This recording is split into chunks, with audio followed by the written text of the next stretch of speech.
sais, Pete, ça fait toujours plaisir de se voir loin de nos tracas.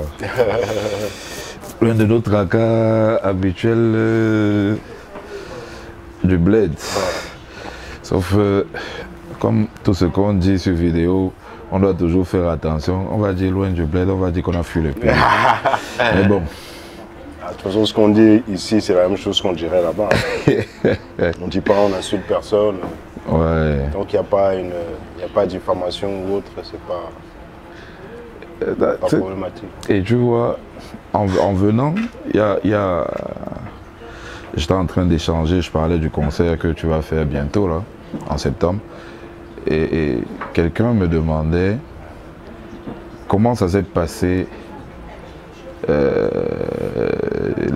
comment ça se passe plutôt, les collaborations au bled, est-ce qu'il y a une différence avec Paname?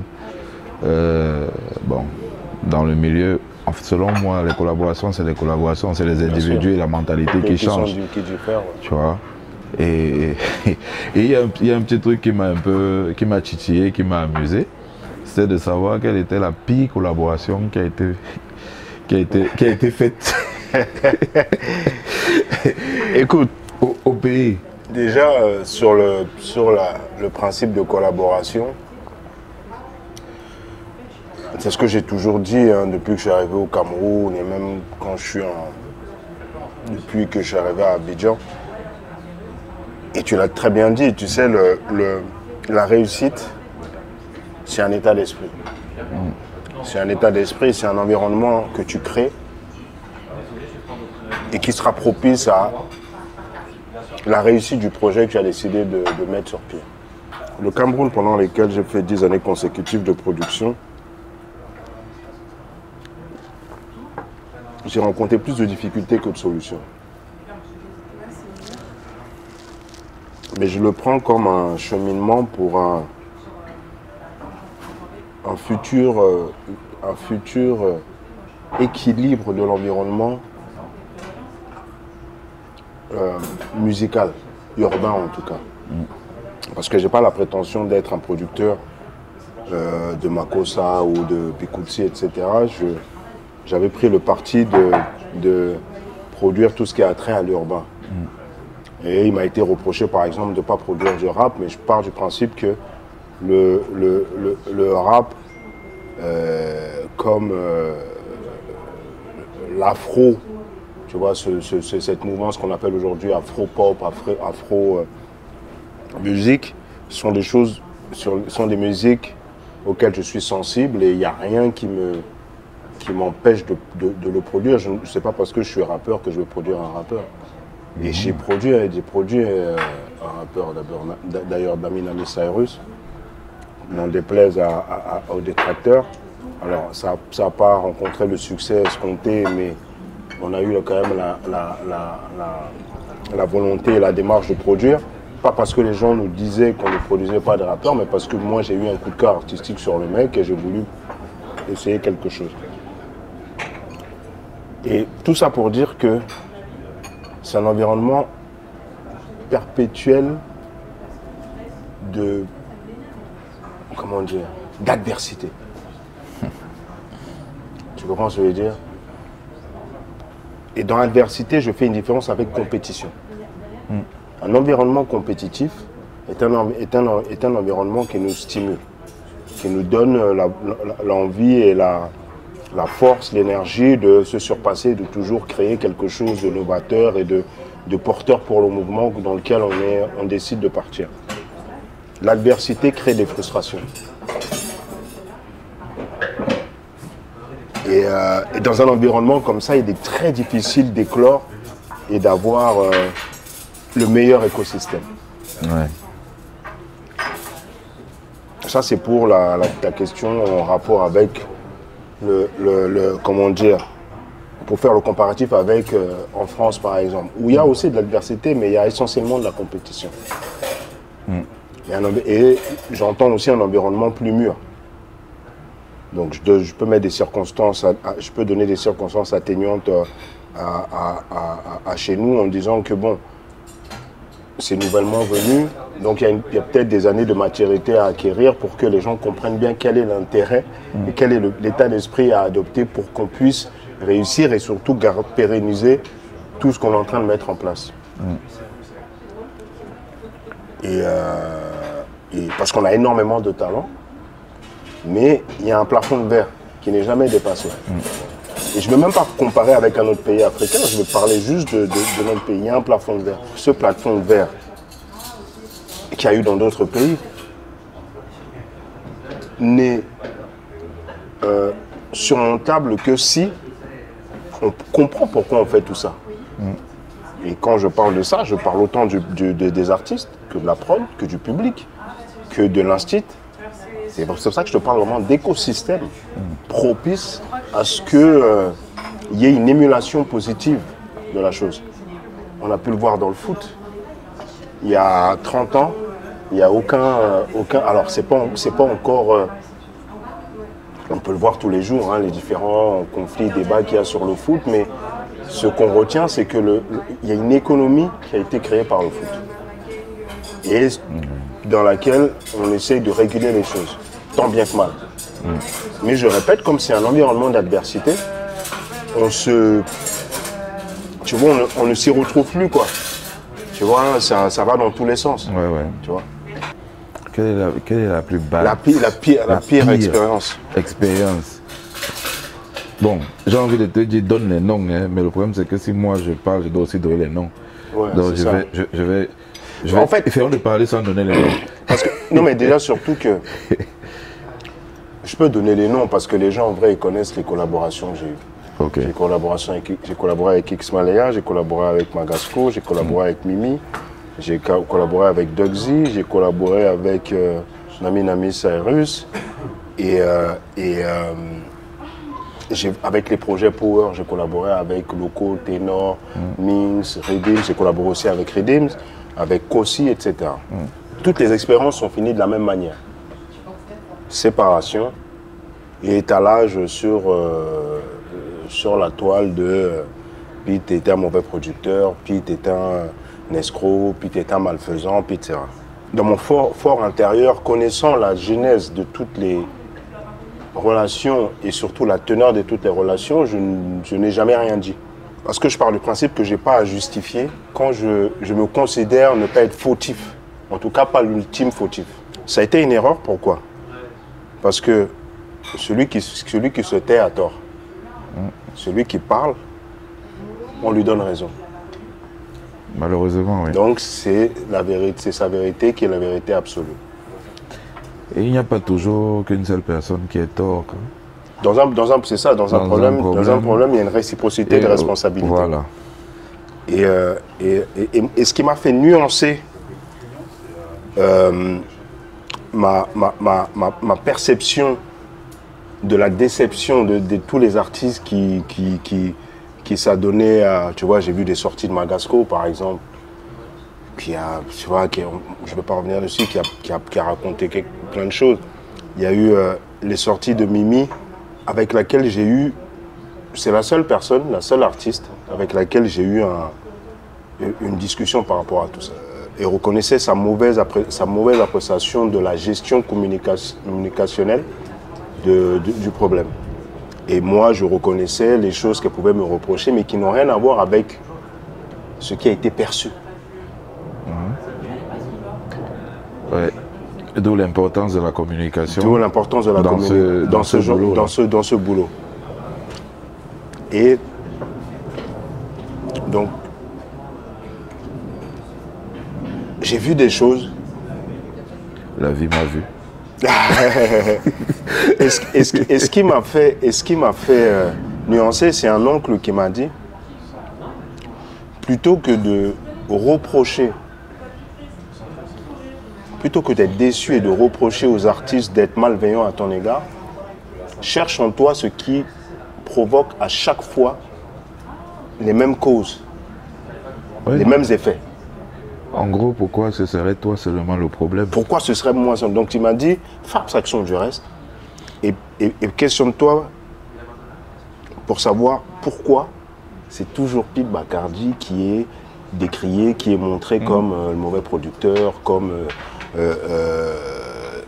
comment dire, pas usurpateur, mais comme sorte de gourou, comme etc. Ça m'a permis de faire une sorte d'introspection et de comprendre que peut-être que la manière dont j'abordais de manière très familiale la chose faisait en sorte qu'il pouvait être considéré chez les artistes quelque chose de normal qui relevait de l'exceptionnel.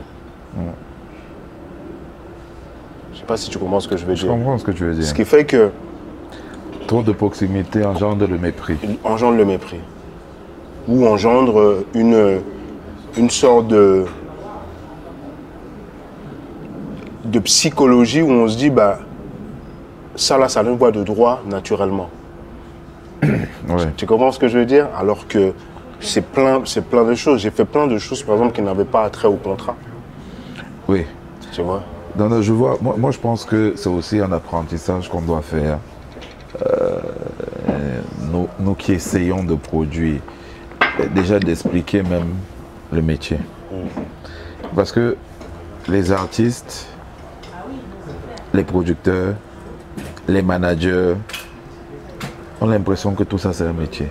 Ouais. Je chante, je connais des gens dont je peux être producteur parce que j'ai des gains, parce que et je pense que ce que toi tu as apporté au Cameroun de positif, c'est ton background, c'est ton expérience, c'est tes échecs. Tu as tiré des leçons de tes échecs, tu as commencé à taffer, tu as fait ce qu'il y avait à faire. Mais là où tu as péché, c'est que tu ne leur as pas, comme le proverbe chinois dit, apprends aux autres à pêcher plutôt que de leur donner le poisson. Je suis d'accord avec ce que tu dis, mais pour pêcher, il faut qu'il y ait un lac où on puisse pêcher. Ouais, mais les petits étaient doués, enfin, ils sont même doués. Quand je te dis ça, pour rester dans la métaphore, je ne parle pas de talent. Je parle d'environnement où on peut leur apprendre comment cet environnement fonctionne. Exactement. Tu comprends ce que je veux dire? C'est-à-dire que moi, à date, je peux accepter tous les torts. J'ai un mérite. J'ai un mérite d'avoir fait. Tu as osé. Voilà. Tu comprends Ça, ce que je veux dire? On ne peut pas te l'enlever. Voilà. Maintenant, on peut débattre. Tu vois, je vois plein de commentaires de gens qui disent oui, qu'est-ce que toi tu as fait, qu'est-ce que tu as apporté, tu n'as pas porté le rap, tu n'as pas porté la musique. Bon, en général, il faut avoir aussi beaucoup de temps pour parler. Hein. Enfin, je dis ça, je dis rien. Oui. Mais sauf que comme je te dis, on est dans une ère de buzz, de comme je dis, celui qui parle. Oui, a raison. A raison. Donc ça fausse la vérité. Ouais. Tu comprends ce que je veux dire? Ça fausse la vérité et ça comment dire, ça désoriente du problème de base. Le problème de la musique ou de l'environnement au Cameroun, l'environnement nocif au Cameroun, c'est pas Pete Bacardi. Puisque moi-même j'ai été victime de cet environnement. Donc c'est pas moi le responsable. Tu vois, c'est me donner. J'aimerais bien avoir ce pouvoir. Non, mais là, ça veut dire qu'on pointe vraiment du doigt aussi quelque chose d'important. C'est notre environnement. Mais oui. Et je vais même au-delà de la musique, c'est notre environnement culturel même. Sociétal. C'est un environnement sociétal. Vu les temps qu'éco-générés, pas jusque là-bas. Quand je dis sociétal. Non, quand je parle de sociétal, je parle de quelque chose qui relève du ressenti général. Ouais. Il y a un truc d'adversité permanent. Tu vois ce que je veux dire? C'est permanent. Tu regardes, moi je regarde plein de trucs sur le net et il y a une plateforme qui à chaque fois relaie des échanges dans les taxis. Mais ça là, c'est symptomatique du mindset de chez nous. La manière de se parler, l'agressivité, l'adversité, tout ça. Mais ça a sa présence dans l'environnement culturel. Tu comprends ce que je veux dire?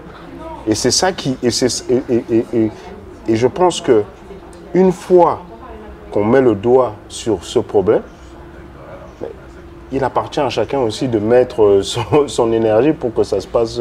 C'est pas une personne qui va changer. Non, ça c'est sûr. C'est tout un environnement.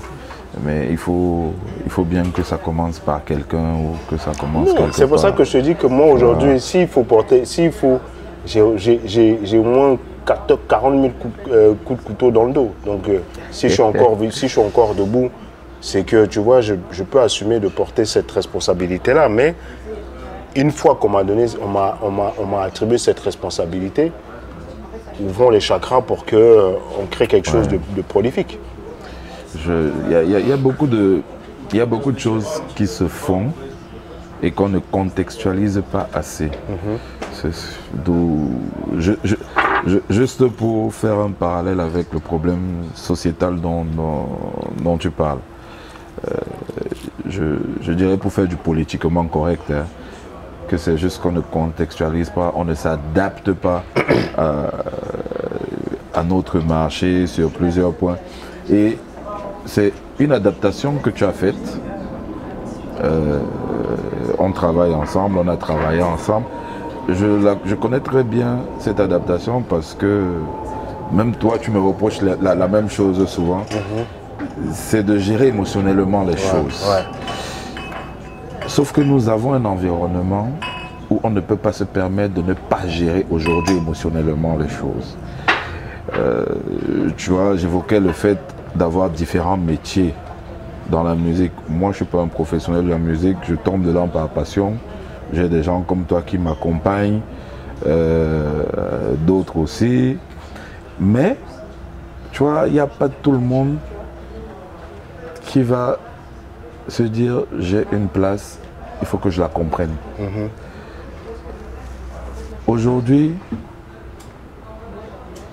au Cameroun, je pense qu'on est 1 milliard d'organisateurs d'événements, de spectacles, de ceci, de cela, sans que personne n'ait compris vraiment de quoi il s'agit. Un booking,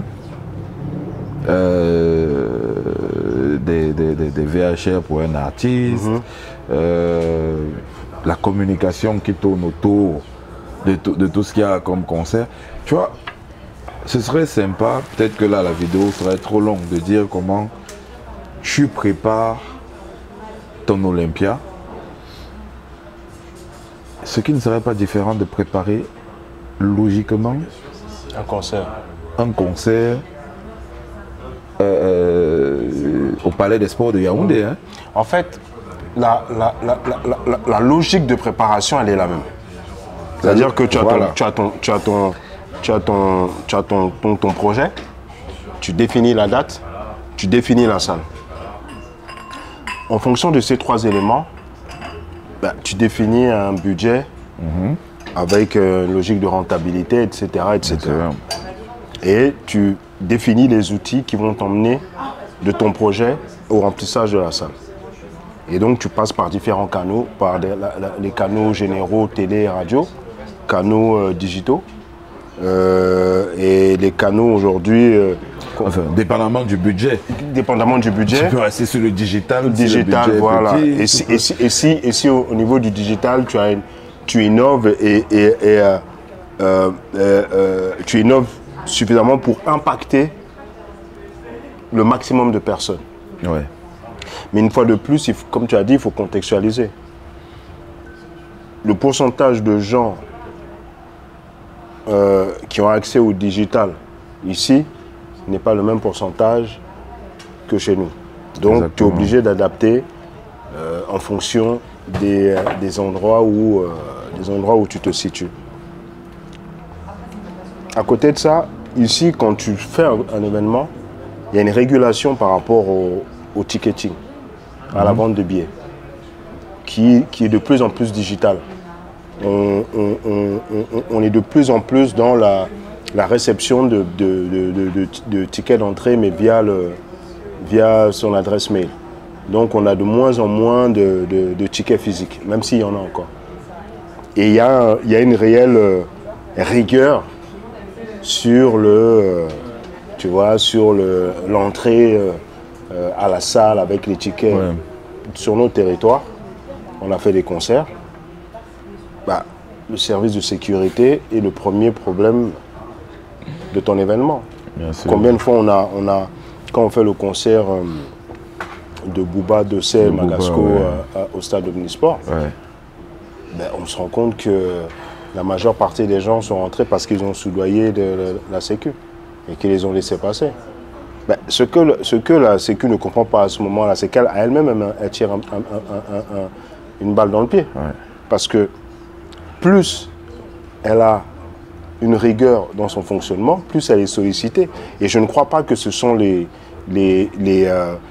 alors, c'est discutable, c'est-à-dire que le chiffre d'affaires qu'ils se font ce soir-là n'équivaut certainement pas au salaire qu'ils ont mensuellement, mais il faut envisager les choses de manière plus globale, sur la longévité, sur tu vois, la fidélisation d'un client envers une structure comme la leur, tu vois. C'est pour abonder dans ton sens, hein. Je pense que il faut que les gens comprennent que c'est un métier et non un loisir. Exactement. Et non un petit dépannage. Exactement. C'est pas... Il y a de la sécurité de concert, il y a de la sécurité d'entreprise, il y a de la sécurité de personnes.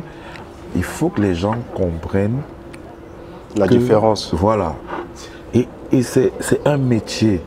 C'est un métier, pour revenir. Artiste, c'est un métier. Manager, c'est un métier. Booker, c'est un métier. Booker, c'est un autre métier. Producteur de concert, c'est un autre métier. Complètement différent du producteur de musique. De musique. Qui même déjà, dans la production de musique, il y a celui qui met le riz au sol là. Qui met l'argent, qui est le producteur. Voilà, oui. Après, tu as l'exécutif. Tu as l'exécutif. Tu vois, tu as un producteur exécutif à qui on donne un budget.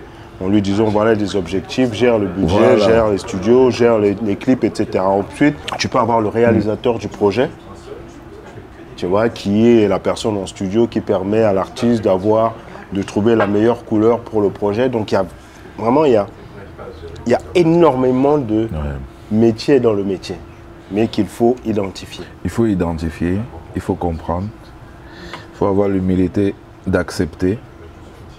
Peut-être plutôt que les uns et les autres, parce qu'aujourd'hui tu arrives peut-être à être producteur, maintenant tu me dis si je me trompe, moi j'ai pas été chanteur, mais est-ce que le fait d'être passé par la chanson fait de toi un meilleur producteur, forcément? Non, parce que être producteur c'est une toute autre philosophie. Ce que tu as pour toi, c'est la maîtrise du terrain. Je vais te prendre le parallèle avec le foot. Tu peux avoir été le meilleur joueur au monde, mais pas le meilleur entraîneur. Parce que c'est ta capacité à avoir l'humilité de comprendre que tu es en second plan et plus en premier plan. Ça, c'est une des choses principales. Ensuite, avoir une faculté managériale qui te permet de tenir une équipe, un groupe, du footballeur au kiné, au supporter, à la direction. Tu comprends ce que je veux dire? Donc tout ça, ça ne relève pas de ta capacité sur le terrain, de ta capacité de personne. Donc c'est pas défini que comme tu as été un bon dans un domaine, tu peux être bon dans la partie managériale de ce domaine-là. C'est vraiment une volonté de se soumettre au projet. Là où quand tu es artiste, les gens sont soumis à toi. Soumis, c'est le terme que j'utilise, mais il faut le comprendre dans le contexte. Donc c'est ça. On a un contexte pour parler de ça. Malheureusement, un peu au Cameroun, nos managers sont souvent plus stars que le chanteur. Ou le producteur même est plus star que le chanteur. Ou à la fin de la journée, le chanteur pense qu'il peut savoir gérer l'image. Je ne sais pas, mais vraiment moi c'est une interrogation. Comment est-ce qu'on peut aider cet écosystème-là avec la photographie qu'on a? C'est-à-dire, moi chaque jour je me pose la question, j'essaye. J'essaye. Je sais pas, ça fait combien d'années, je dis, moi je lâche tout. Bon, la passion fait en sorte qu'on revienne un peu toujours, on on donne un coup de main parce que des gens pensent, en plus, qu'on y gagne beaucoup d'argent. Parce que tu sais qu'aujourd'hui, le compte bancaire est évalué en fonction des likes et des vidéos qu'on poste. Ouais. Ce qui n'est pas la réalité. Moi, j'ai fait 10 ans de business au Cameroun. Je n'ai jamais été à l'équilibre une seule année. Bon. Jamais. C'est-à-dire que chaque projet que je faisais était à perte. Chaque projet. Donc je défie une personne là, qui est assise chez elle, qui critique, de me dire si au bout d'un an, elle pourrait continuer d'investir sur des personnes dans un environnement alors qu'elle est à perte. Donc quand tu me demandes, quand tu me dis qu'il faut aider, mais en faisant ça, j'aide. Mais pourquoi en retour? Donc moi je suis, tu sais, je suis, comment dire, moi je suis un aventurier dans l'âme, je suis un bâtisseur dans l'âme. J'ai toujours envie de construire, de laisser, parce que à la fin de la journée, tu parlais de compte en banque, quand on part demain, c'est pas nos comptes qui seront racontés. Ouais. C'est pas combien on avait dans les comptes, c'est ce qu'on a fait. C'est qu'est-ce qu'on a fait. Comment on a impacté de manière positive. Voilà. Pour la suite. Voilà. Moi, je suis ouvert.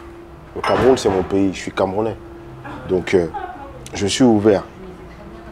Mais plus aux mêmes conditions qu'il y a 15 ans. C'est-à-dire qu'il faudrait qu'en face, on soit un groupuscule de personnes ayant la même volonté. Pas obligatoirement la même vision, mais la même volonté de faire avancer et de construire. Tu comprends ce que je veux dire? Il n'y a pas une vision unilatérale. Il y a 15, 20, 30 visions qui se retrouvent quelque part et dont les étoiles sont alignées parce qu'ils ont un même objectif. Construire quelque chose de fort, de solide. Tu comprends ce que je veux dire? Donc moi, je suis... C'est pas là, devant la caméra, qu'on va trouver les réponses aux différentes questions, mais... Mais bon, c'est bien de se les poser, d'amorcer quand même le débat.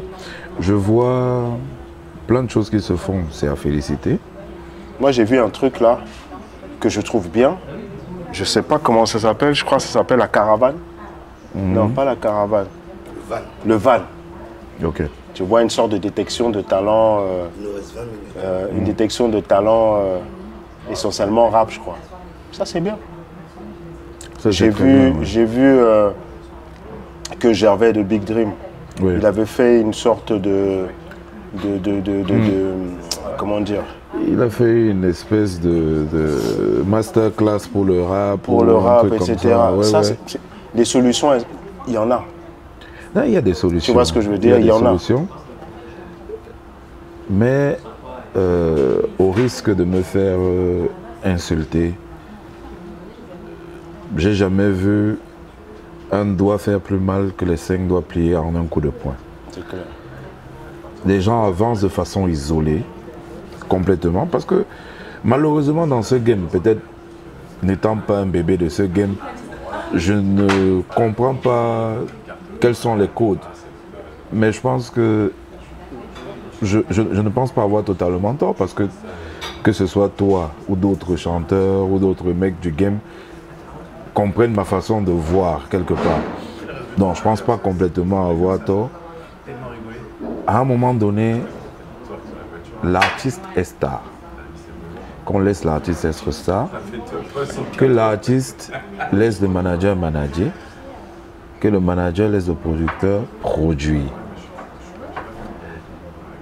Le fait que dans cette sphère, chacun confond un peu de rôle, chacun a envie d'avoir son nom plus ou moins collé à une réussite. Déjà, sans grande prétention, il faudrait que chacun définisse ce que c'est la réussite. La réussite de chacun dépend de chaque personne.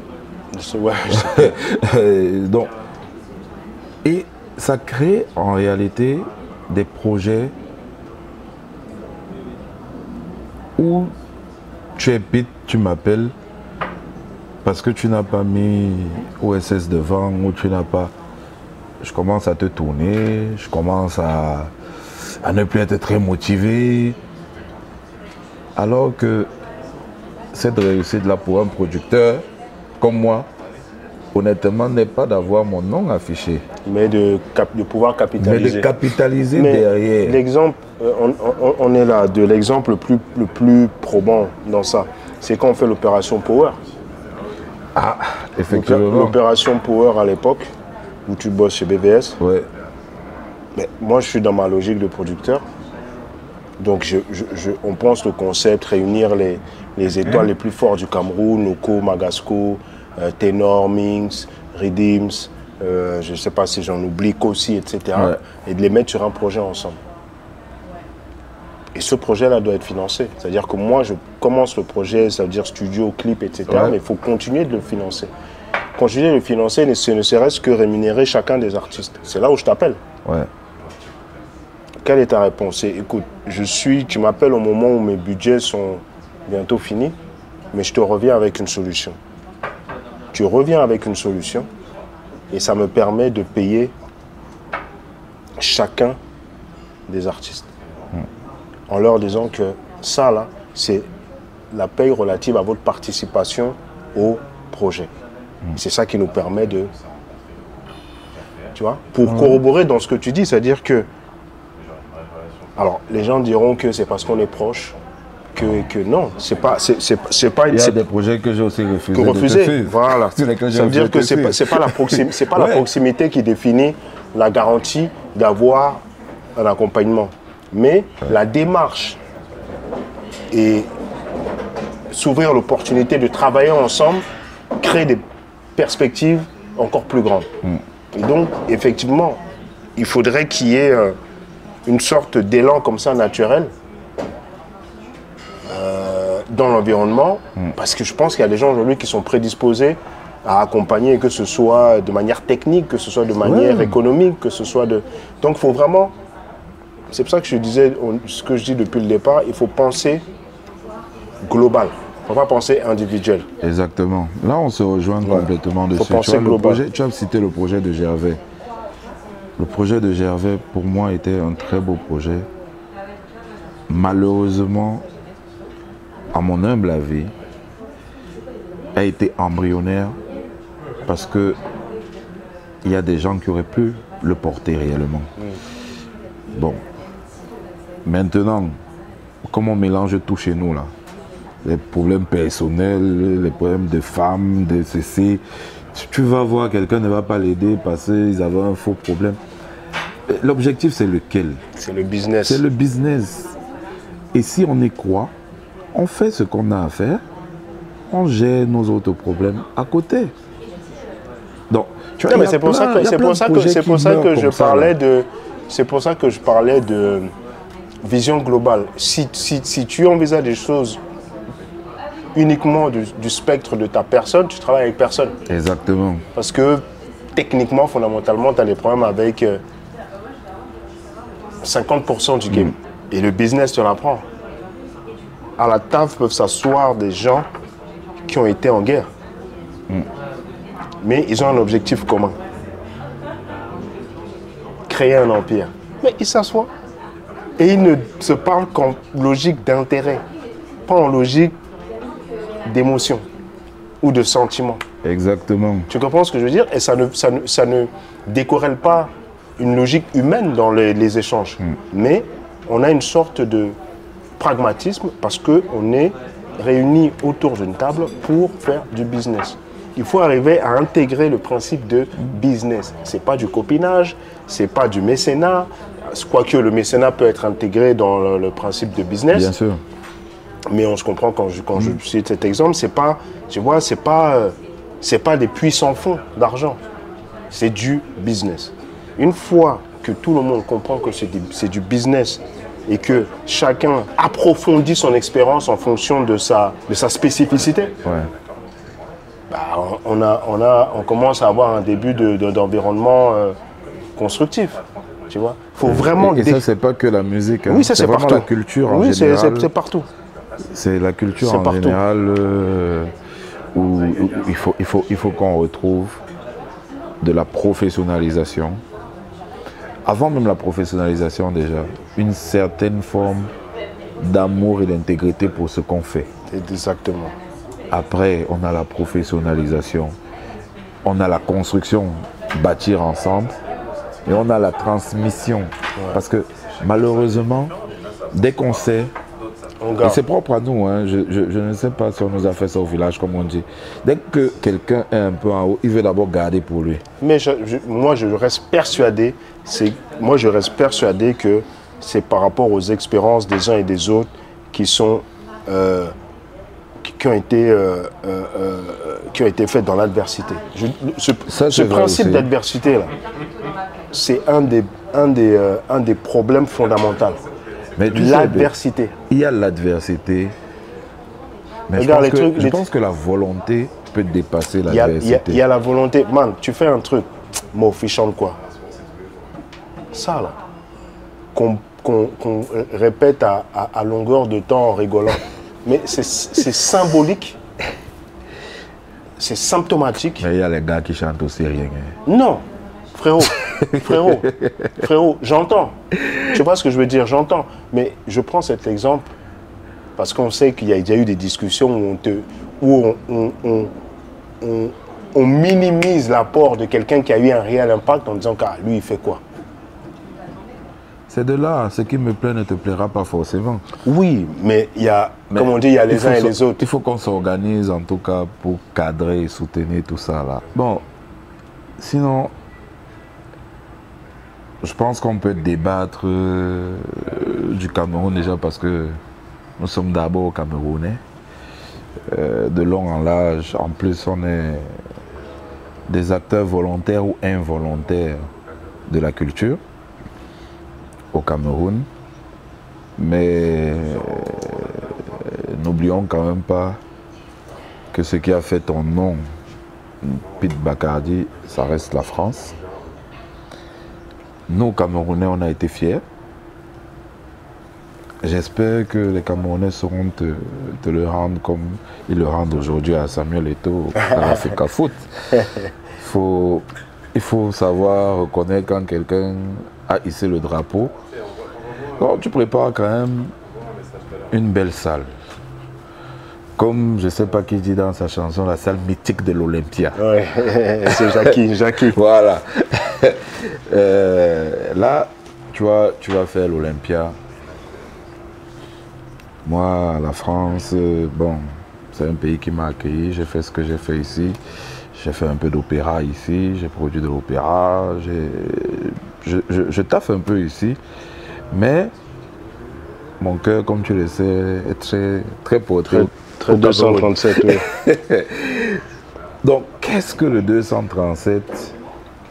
Si aujourd'hui, tu dois dire, j'attends que le 237 fasse quelque chose pour moi, s'il y avait une monnaie d'échange, avec ce que toi tu as apporté quand même au 237, comme on dit de façon coutumière, il faut qu'on te donne la force. Comment est-ce qu'on va te donner la force pour ton concert à l'Olympia? Comment est-ce que ça peut se matérialiser selon toi? Très très bonne question. Ben, écoute, la première chose déjà, c'est de bénir. La première chose naturelle, c'est de bénir l'événement, de le porter dans son cœur et surtout de voir dans quelle mesure, c'est propre à chacun, je pense. Moi, ce que j'attends des gens, c'est qu'ils fassent les choses parce qu'ils ont envie de les faire. Parce que ça leur parle, parce que, comme tu viens de le dire, ils considèrent que je leur ai apporté quelque chose, que j'ai représenté les couleurs du pays, tu vois. Je ne sais pas commander les choses. Je sais juste manifester une volonté de solidarité. Tu vois ce que je veux dire? Si ça peut répondre à ta question, c'est ça. C'est essentiellement bénir. Après, chaque personne saura, en fonction de son feeling et de la manière dont je l'ai marqué, saura ce qu'il y a à faire pour dire ok, on est avec le frère, tu vois. Ok. Mais voilà, je suis toujours. Parce qu'en tout cas, dans l'industrie, je pense que nous sommes nombreux à pouvoir t'apporter quelque chose. Ah ben ça, tu vois, déjà ça, ne serait-ce que ça, là, Au moins dans l'industrie. Ouais, bien sûr. Non, moi, je continuerai comme plus que jamais à défendre les couleurs du 237. Ce 25 septembre, c'est ma célébration de carrière, mais c'est aussi, comme tu l'as dit, un fils du pays, un fils du Cameroun qui va encore montrer au monde entier que dans le 237, il y a des lions, tu vois, qu'il y a des mecs qui peuvent faire des choses extraordinaires. Et c'est essentiellement ça le mot, quoi. Ok. En une minute, si tu as un point à nous faire par rapport à ce concert-là. Écoute, ça va être un concert, c'est un concert de célébration. C'est symbolique, c'est 25 ans, on a choisi 25 ans, on aurait pu faire les 20 ans, mais 25 ans, c'est un quart de siècle. Ce sont des chiffres qui sont assez symboliques. Et tu sais moi je suis très spirituel, donc je suis très à cheval sur ce genre de choses. Et c'est surtout une volonté de ma part de revenir au devant de la scène. J'aurais pu revenir avant, mais je n'ai jamais été loin de la musique parce que j'ai continué ces 15 dernières années à produire. J'ai été pendant 3 ans chez Universal Music Africa. J'ai produit les artistes dont on a parlé tout à l'heure. Mais il me manquait ce truc-là. Tu vois, donc j'avais besoin de décrocher pour mieux repartir. Tu vois. Et je ne le compte pas en nombre d'années d'âge. Je le compte juste en énergie. L'énergie que tu te sens encore à même de pouvoir apporter aux gens. Tu vois ce que je veux dire? Et c'est pour ça que c'est symbolisé. C'est pour ça que c'est symbolisé par ces 25 ans de carrière. Et c'est pour ça que ça arrive là. Parce que c'est le timing, parce que c'est l'ordre des choses, parce que je ne force rien.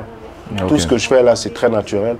Donc tu auras tous les invités que j'ai pu avoir sur mes différents projets. Il y aura des artistes camerounais aussi qui vont venir du Cameroun. Okay. Parce que pendant toutes ces années-là, j'ai aussi produit des artistes, j'ai bossé aussi avec des artistes au Cameroun. Okay. Donc c'est 25 ans de toute cette carrière-là qui sera représentée ce 25 septembre. Ok. Très bien.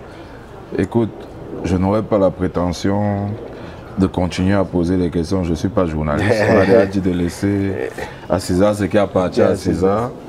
Là, on avait juste un échange entre frères. Je ne prétendais même pas être professionnel du métier à côté de toi. Mais juste un échange parce que je suis dans cette logique de transmission. Et je pense que nos erreurs peuvent apprendre aux autres. Bien sûr. Là, dans tout ce qu'on a dit, ce que je peux dire à ceux qui prendront le temps de regarder ce qu'on s'est dit quelques minutes, c'est que une star ne se fait pas en une seconde. Une star ne se fait pas seule. Il y a de l'adversité. Et je vais prêcher pour ma paroisse. Tout le mépris qu'on a pour la communication souvent et le marketing, malheureusement, lorsqu'on suit différents professionnels comme toi, on se rend compte que tous sont des produits, mais certains savent se vendre avec de la spiritualité, certains savent se vendre par leurs compétences, certains savent se vendre. Chacun va juste trouver son angle de communication ou de marketing adapté à sa personnalité, à son énergie. Et quelque part, c'est ce qu'il faut retenir. Et pour les Camerounais, essayons d'avancer ensemble. C'est tout. Essayons d'avancer ensemble. En tout cas, moi, je serai au Cameroun en décembre. En décembre? Ça fait 3 ou 4 ans que tu me dis ça. Mais bon.